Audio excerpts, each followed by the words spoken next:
Village computer এডুকেশনে আপনাদেরকে স্বাগত।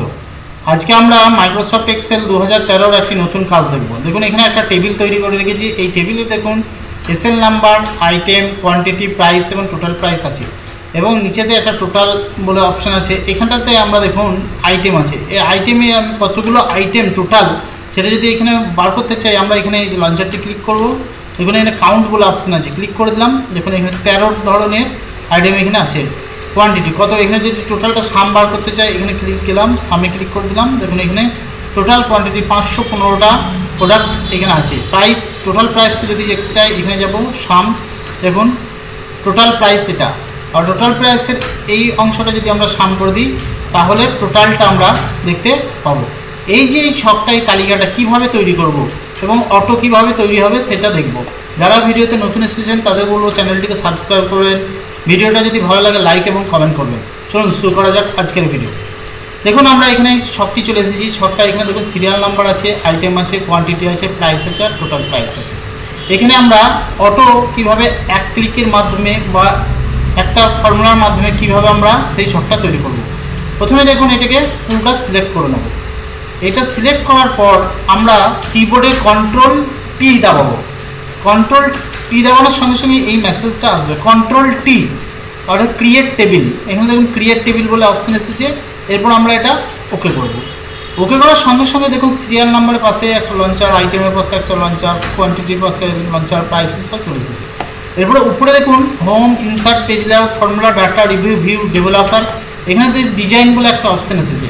এই টেবিলটার ডিজাইন এখানে চলে এসেছে। এরপরে এখানে একটা অপশান আছে দেখুন টোটাল ডো। এই যে টোটাল ডোতে যদি আমি ক্লিক করি সঙ্গে সঙ্গে দেখুন নিচেতে টোটাল বলে অপশান চলে এলো এবং নিচেতে দেখুন এটা টোটাল চলে এলো।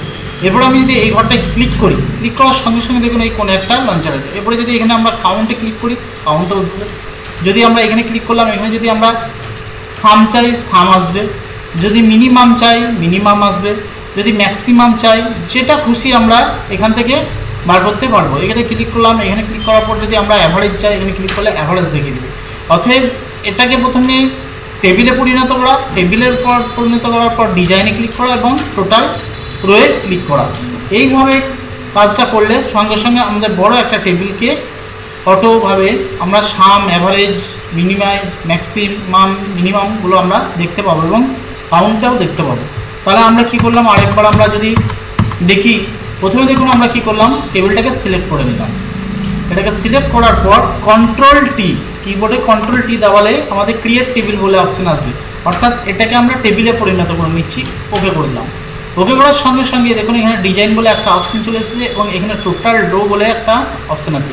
এটা যদি আমি ক্লিক করে দিই, ক্লিক করার সঙ্গে সঙ্গে নিচেই দেখুন আমাদের অপশানগুলো চলে এসেছে। এবার এই ঘরটা ক্লিক করলাম, এখানে ক্লিক করার পর যদি কাউন্ট করতে চাই কাউন্ট করতে পারবো, অ্যাভারেজ চাইলে অ্যাভারেজ, ম্যাক্স করলে ম্যাক্স, সাম করলে সাম, যা যেটা খুশি।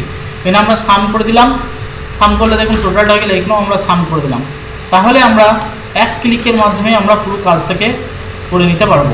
যদি ভিডিওটা ভালো লাগে অবশ্যই লাইক করবেন, কমেন্ট করবেন, শেয়ার করবেন এবং চ্যানেলে যারা নতুন এসেছেন চ্যানেলটিকে অবশ্যই সাবস্ক্রাইব করবেন। ভিডিওটা দেখার জন্য আপনাকে অনেক অনেক ধন্যবাদ।